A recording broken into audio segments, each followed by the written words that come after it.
Normandy, France. Late July 1944. The night air hangs thick with cordite and diesel smoke. Somewhere beyond the hedgerows, German machine guns rattle in short, controlled bursts. Medics work under flashlight beams, dragging wounded infantrymen into shallow ditches. The Normandy breakout has begun, but Allied soldiers are dying by the hundreds before they ever reach the enemy. The problem is brutally simple. Tanks advance, infantry follows on foot, and the moment men rise from cover, German MG-42s cut them down in the open fields. Bodies fall in the same grain furrows their fathers bled into a generation before. In a cramped command tent south of Caen, a Canadian general stares at a battlefield map. Lieutenant General Guy Simonds has just watched another attack stall, another wave of young men caught between armour and ambition. He looks at a row of M7 Priest artillery vehicles parked nearby, obsolete, their guns no longer needed for this phase of the war. And in that moment, an idea takes shape. What Simonds created would become the world's first true armoured infantry carrier. By the summer of 1944, the Allies had achieved what many believed impossible. On June the 6th, over 156,000 troops had stormed the beaches of Normandy in the largest amphibious invasion in military history. The Atlantic Wall had been breached. Hitler's fortress Europe was no longer impenetrable. But victory on the beaches was only the beginning. Beyond the coastline lay the bocage, a nightmare landscape of ancient hedgerows, sunken lanes, and dense woodland that had defined Norman farming for centuries. Each field was enclosed by earthen walls topped with thick brush, some over 6 feet tall. Roots, centuries old, held the barriers together like natural fortresses.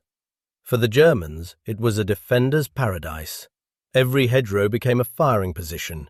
Every orchard concealed machine gun nests. Every stone farmhouse transformed into a pillbox.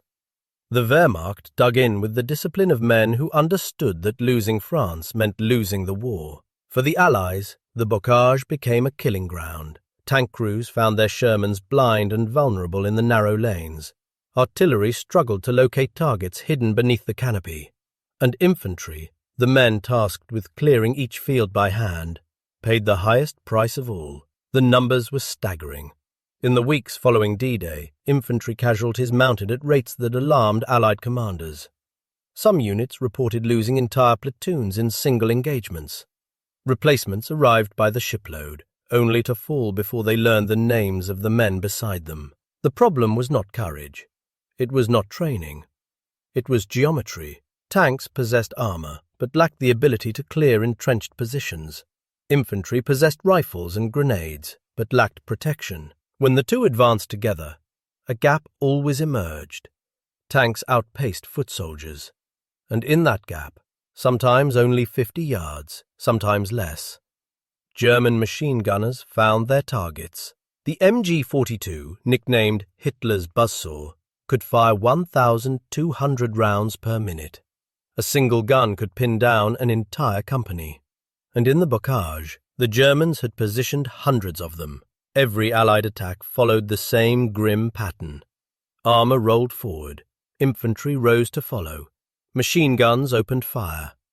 Men fell in the open, meters from cover, unable to advance, unable to retreat. The solution seemed obvious in hindsight. Protect the infantry while they moved. Give them armour of their own. Let them advance beside the tanks, shielded from the bullets that claimed so many lives. But in the summer of 1944, no such vehicle existed in Allied infantry. The concept of armoured infantry transport was not new. Military theorists had discussed it since the First World War. The British had experimented with various designs. The Germans had their SD KFZ 251 half-tracks, which carried panzer grenadiers into battle with reasonable protection. Even the Americans fielded M3 half-tracks for mechanized infantry units. But none of these solutions reached the front-line troops who needed them most. Allied half-tracks were open-topped and thinly armoured.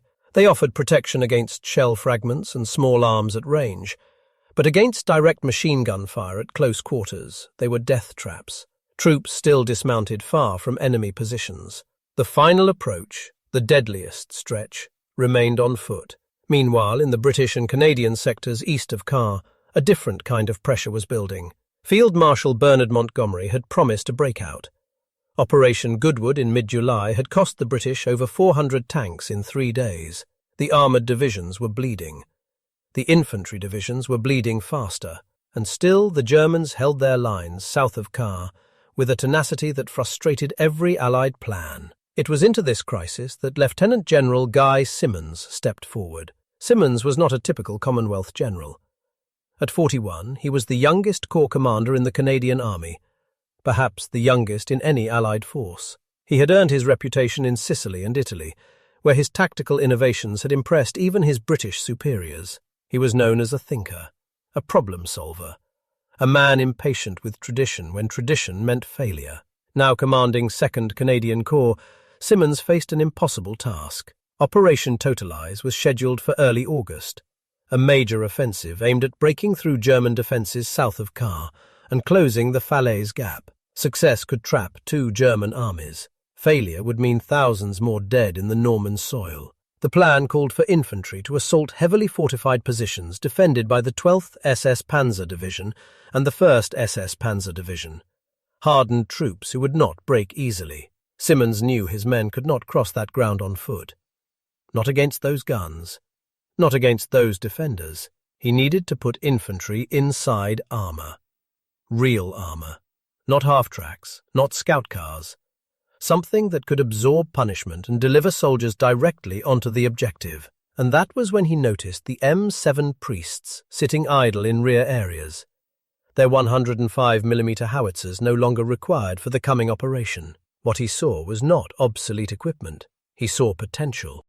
Guy Simonds understood that bold ideas meant nothing without execution. He had less than 2 weeks before Operation Totalize launched.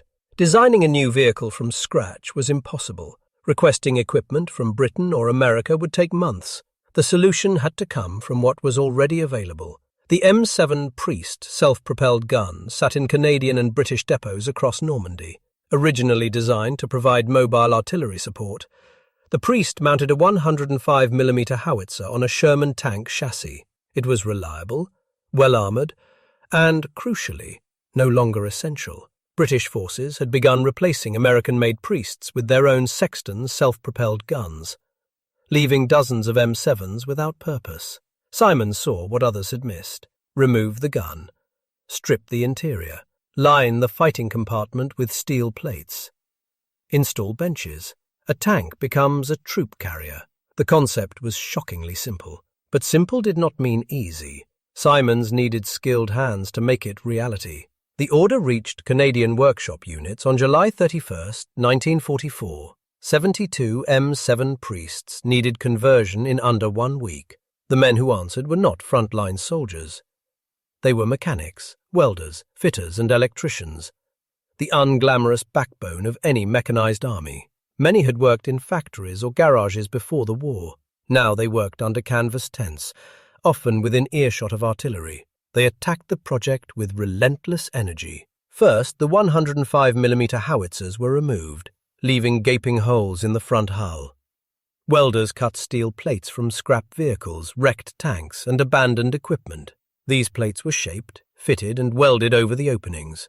Inside, the ammunition storage was stripped out. Wooden benches were installed along the sides, enough to seat 10 to 12 fully equipped infantrymen. Armoured covers were fashioned for the open top, providing some protection against airbursts and shrapnel. Every modification was improvised. Nothing came from a manual. The blueprints existed only in the minds of the engineers who built them. By August 7, 1944, 76 converted vehicles rolled out of the workshops. They were ugly.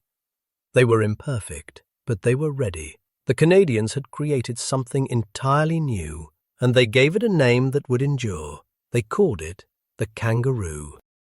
For the Canadian and British infantrymen preparing for Operation Totalize, the arrival of the Kangaroos was met with cautious hope. These were men who had crossed open ground under fire before. They had watched friends fall within sight of objectives.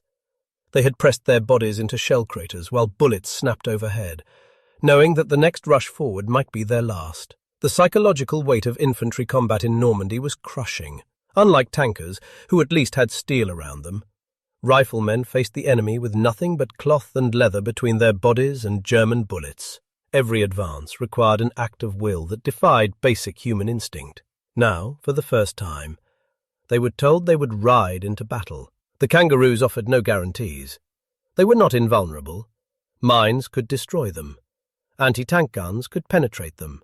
But against the machine guns that had claimed so many, against the MG-42s that haunted every infantryman's nightmares, they offered genuine protection. For soldiers who had learned to expect death in the open, even imperfect armour felt like salvation. Across the lines, German commanders had built their defensive doctrine around a simple assumption. Allied infantry would always be vulnerable during the approach. Machine gun positions were sited to create interlocking fields of fire across open ground. Mortars were pre-registered on likely avenues of advance. Every defensive line depended on the certainty that attacking soldiers would be exposed during the critical final meters. The Wehrmacht had witnessed Allied tactics for weeks. Tanks advanced, drew fire, and either retreated or were destroyed. Infantry followed on foot and was cut down. The pattern was predictable. The defenders held. No German intelligence report in early August 1944 anticipated what was coming. The conversion of the priests had occurred behind Allied lines, invisible to reconnaissance. The Kangaroos remained secret until the moment they appeared on the battlefield. When they did, German defenders would face an equation they had not prepared for. Infantry arriving at their positions still fresh, still organized, still ready to fight. What Simonds and his engineers had created was more than a vehicle. It was a tactical concept, one that would reshape combined arms warfare for decades. The Kangaroo represented battlefield adaptation at its purest. No committee had approved it. No procurement process had delayed it. A frontline commander had identified a problem, recognized available resources, and ordered a solution built with whatever tools existed. In military academies, such innovation would later be studied as a model of operational flexibility. But in August 1944, it was simply survival. The Canadians had found a way to keep their men alive long enough to fight. August 7th, 1944, 2300 hours. The night sky over Normandy erupts. 1,020 RAF Lancaster and Halifax bombers cross the French coastline in waves. Below them, German defensive positions south of Caen disappear under a carpet of high explosives. The ground shakes for miles. Flames paint the horizon orange.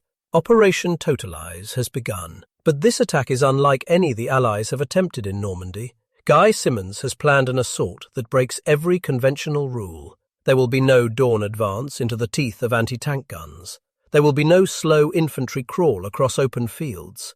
Instead, the Canadians will attack at night, in darkness, in armoured columns, directly through German lines. At 23:30, the ground forces begin to move. 4 massive columns roll south from Canadian positions. Each column is precisely organized. Sherman tanks lead the way, their commanders navigating by compass and the distant glow of burning villages. Behind them come the Kangaroos, 76 converted priests carrying infantry from the 2nd Canadian Infantry Division and the 51st Highland Division. Inside the Kangaroos, soldiers sit shoulder to shoulder on wooden benches. The roar of engines drowns out conversation. Steel walls block the view of the battlefield outside. Many men have never experienced anything like this. Advancing into combat without seeing the enemy, without feeling the wind, without the terrible vulnerability of exposed flesh. They can hear machine gun fire rattling against the hull. They can feel the impact of near misses shaking the vehicle. But the bullets do not reach them.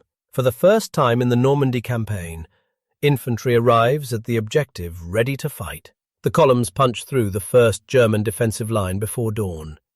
Stunned defenders emerge from dugouts to find Canadian soldiers already dismounting, already spreading out, already clearing positions with grenades and bayonets. The expected slaughter in the open fields has not occurred. The machine guns that should have decimated the attacking waves have struck only armour. By 05:30 on August 8th, the first phase objectives have been secured. Villages that German planners expected to hold for days fall within hours. Prisoners stream northward, many still dazed by the bombing and confused by the speed of the assault. Officers report capturing positions where defenders had no time to organize resistance. The Kangaroos have performed beyond expectation. Vehicle after vehicle has delivered its cargo of soldiers directly onto enemy positions. Infantry casualties during the approach phase are a fraction of what planners had feared. But Operation Totalize is not over. The first line has broken. Now the Canadians must exploit the breach.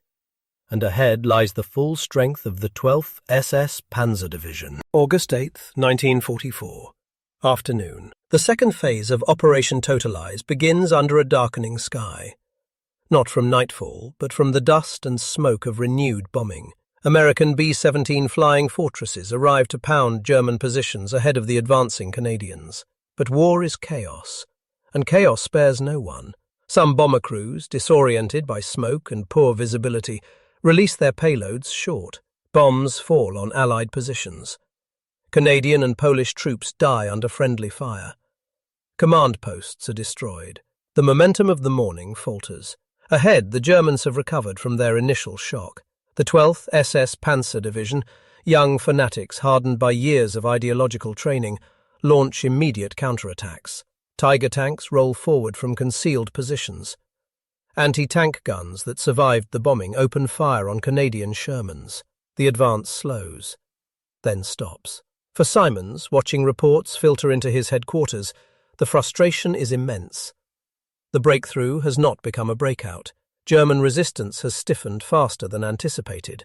By nightfall on August 8th, Operation Totalize has gained significant ground, nearly 9 miles in some sectors, but it has not achieved its ultimate objective of closing the Falaise gap.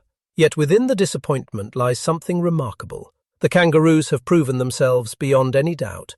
After-action reports confirm what observers witnessed firsthand. Units transported in armoured carriers suffered dramatically fewer casualties during the approach than units advancing on foot or in half-tracks. Vehicle commanders report multiple instances of machine gun fire bouncing harmlessly off the converted priests. One Kangaroo is documented absorbing over 24 bullet impacts while delivering its infantry section to within 50 metres of a German position. The soldiers inside dismount unharmed. They take the position. They survive. This is the revolution Simonds had envisioned. When Operation Tractable launches on August 14th, the follow-up offensive designed to finally close the Falaise gap, the Kangaroos return to battle. This time, there are more of them. Canadian workshops have continued converting vehicles. Ram tanks, obsolete Canadian-built training vehicles never intended for combat, are stripped of their turrets and transformed into additional carriers.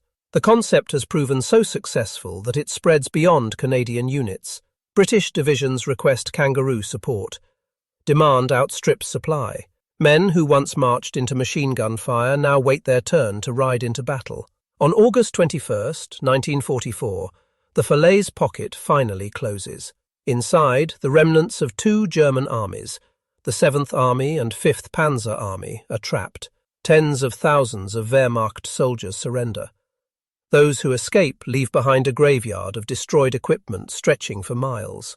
The Normandy campaign is decided, and among the smoking ruins of German ambition, the Kangaroos have earned their place in history. Not as wonder weapons, not as technological marvels, but as simple, practical solutions that kept soldiers alive long enough to win. The numbers tell a story that no argument can dispute. In traditional infantry assaults across Normandy, casualty rates during the approach phase often reached 30% or higher. Companies that began attacks with 120 men sometimes reached their objectives with fewer than 80. The mathematics of machine gun fire against exposed soldiers was merciless and precise. Units transported by Kangaroos reported approach phase casualties in single digits. The difference was not marginal. It was transformational. By the end of August 1944, the Canadian Army had formalized what battlefield necessity had created. The 1st Canadian Armoured Personnel Carrier Squadron was established, the first dedicated armoured infantry carrier unit in any Allied army. What had begun as 72 improvised conversions now became official doctrine. Workshops across the theatre expanded their conversion programs. The M7 Priest remained the primary donor vehicle, but Canadian engineers adapted the concept to whatever hulls became available. Ram tanks, Shermans with damaged turrets, even captured German vehicles. Anything with armour, an engine and interior space could become a carrier. The British Army, initially sceptical of Canadian improvisation, quickly recognized the value of what Simonds had created. By September, British armoured divisions were requesting Kangaroo support for their own operations. The concept spread through the 21st Army Group like doctrine should.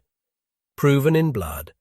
Adopted by necessity. For the soldiers who rode inside these converted vehicles, the experience changed their relationship with the battlefield. Men who had known only the terror of exposed advances now possessed something their predecessors never had, a reasonable chance of reaching the enemy alive. This was not invincibility. Kangaroos still burned when hit by anti-tank rounds. They still detonated on mines. Crews and passengers still died when luck ran out. But the calculus of infantry combat had shifted permanently. Aftermath. Part 2. Guy Simonds emerged from Normandy with his reputation secured. The officer who had conceived the Kangaroo went on to command 1st Canadian Army in the final months of the war. His innovations in combined arms tactics influenced military thinking for generations. After the war, he rose to become Chief of the General Staff, the highest-ranking officer in the Canadian Army. But Simonds always deflected personal credit for the Kangaroo. In interviews and official reports, he emphasized the work of the engineers and workshop personnel who had translated a simple idea into functional vehicles in less than a week. The concept was his. The execution belonged to hundreds of mechanics whose names never appeared in history books. The legacy of their work extended far beyond 1944. When the Korean War erupted in 1950, armies on both sides employed armoured personnel carriers as standard equipment. The lessons of Normandy had been absorbed. Infantry advancing without protection was no longer acceptable doctrine. The American M113, introduced in 1960, became the most widely used armoured personnel carrier in history. Serving in Vietnam, the Gulf War, and conflicts across the globe, its lineage traces directly back to the improvised Kangaroos of August 1944. Modern infantry fighting vehicles, the Bradley, the Warrior, the Marder, all descend from the same principle that Simonds recognized in a Norman field. Soldiers must be protected during the approach. Armour and infantry must arrive together. The Kangaroo itself faded from service after 1945. The converted priests and rams were scrapped or abandoned. Few survive today in museums or memorials. The vehicle was never beautiful, never elegant, never designed for permanence, but its impact endures in every mechanized infantry unit that rolls into battle today. Every soldier who dismounts from an armored vehicle under fire owes a debt to Canadian engineers who cut steel and welded plates under canvas tents 80 years ago. They asked no recognition. They received little fame. They simply solved a problem and saved lives. War rarely rewards genius. It rewards adaptation. The great commanders of history are remembered for their bold strategies, their sweeping victories, their names etched into monuments and textbooks. But the soldiers who survive remember something different. They remember the small things, the equipment that worked, the decisions that kept them breathing. Guy Simonds did not invent a wonder weapon. He did not unlock some secret of warfare that had eluded all others. He simply looked at a problem, infantry dying in the open, and asked why existing resources could not solve it. The answer was that they could. No one had tried. 72 obsolete artillery vehicles became 72 armoured lifeboats. Thousands of soldiers rode them into battle and emerged to fight another day. Some of those men went home after the war. They raised families. They grew old. They lived entire lives that would not have existed if they had walked those final meters on foot. This is the quiet arithmetic of battlefield innovation. It does not appear in casualty figures or victory tallies. It exists only in the lives that continued, in the children born, the homes built, the ordinary decades that followed extraordinary survival. The Kangaroo was never elegant. It was welded scrap and wooden benches and engine noise so loud men could not hear themselves pray. But it worked, and in war, nothing else matters. If you found this story as compelling as we did, please take a moment to like this video. It helps us share more forgotten stories from the Second World War. Subscribe to stay connected with these untold histories. Thank you for watching, and thank you for keeping these stories alive.